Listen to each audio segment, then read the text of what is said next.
కులాల కురుక్షేత్రం అన్నటువంటిదే బీహారు, ఉత్తరప్రదేశ్ ఇట్లాంటి ఒకప్పుడు నడిపించినాయి. బీసీ అస్త్రాన్ని తీసుకున్నటువంటి ములాయం సింగ్, లాలూ ప్రసాద్ యాదవ్ అట్లాగే విజయం సాధిస్తూ వచ్చారు. దానికి దెబ్బతీసేటటువంటి ఎత్తుగడని ఆ తర్వాత వచ్చినటువంటి నితీష్ కుమార్ ప్రారంభించి బీసీలలో ఎంబీసీ అన్న నినాదాన్ని తీసుకొచ్చారు. వాస్తవంగా బీహార్లో బీసీ, ఈబీసీ కలిపి 63%. అదే సందర్భంలో అత్యంత వెనుకబడిన తరగతులు ఎంబీసీ అనాలా, ఈబీసీ అనాలా, వాళ్ళు ఒక 36%. ఆ వర్గానికి ప్రతినిధిగా నితీష్ కుమార్ ప్రొజెక్ట్ చేసుకున్నాడు.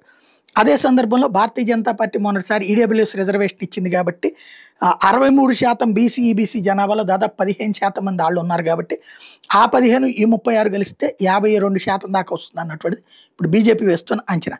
అదే సందర్భంలో ఓబీసీ, ఇతర వెనుకబడిన తరగతులు 27.12%.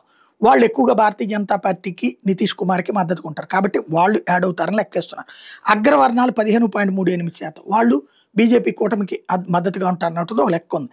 షెడ్యూల్డ్ తెగలు 1.68, ఇది కాంగ్రెస్ పార్టీకి సపోర్టింగ్ ఉంటారన్నట్టు లెక్కలు ఉంది. ఈ లెక్కలు చూసుకున్నప్పుడు కులాల కురుక్షేత్రం నడుస్తున్నటువంటి బీహార్లో యాక్చువల్గా చెప్పండి ఆ కులపరమైన ఉపాధులు అక్కడ లభించడం లేదు.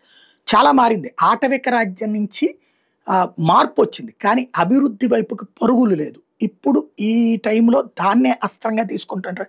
తేజస్వి యాదవ్ని దెబ్బతీయడానికి, లాలూ ప్రసాద్ని దెబ్బతీయడానికి, లాలూ ప్రసాద్ వాళ్ళ కుటుంబం ఒకనాడు వాడినటువంటి బీసీ, ఎంబీసీ అస్త్రాన్ని ఇప్పుడు నితీష్ కుమార్ కానీ బీజేపీ కానీ తీసుకొస్తోంది.